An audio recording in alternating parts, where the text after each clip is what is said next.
This year marked a return to face-to-face diplomacy following 3 years of virtual meetings and restricted attendance by delegations because of COVID-19. This year, our security colleagues told us they issued 10,829 passes for delegates for this year's GA. That's up from 6,755 last year.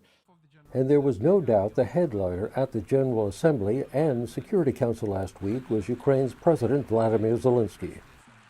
Until now, our ports on the Danube River remain the target for missiles and drones.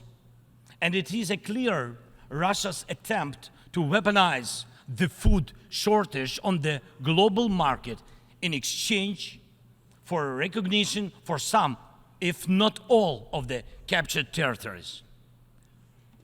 Russia is launching the food prices as weapons. Expectations of trilateral talks in the margins of the assembly between Zelensky, Turkey's President Erdogan, and Russia's Foreign Minister Lavrov never happened. There's a sense that the General Assembly was dominated by COVID and the Ukraine war the last couple of years, and that some issues like progress on the sustainable development goals, combating climate change, reducing global poverty, finally are starting to get some of the attention they deserve. But not the commitments from the key leaders. 88 heads of state attended the General Assembly. The leaders of China, France, the UK, and Russia were not there.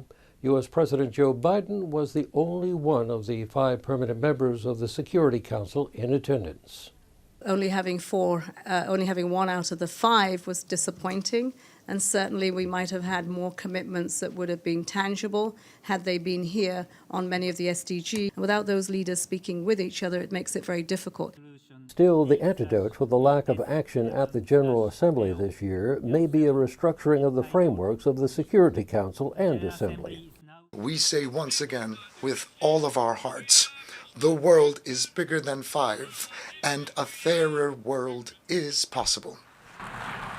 Frank Ucciardo, TOT World, the United Nations. On behalf of the Assembly, I wish to thank the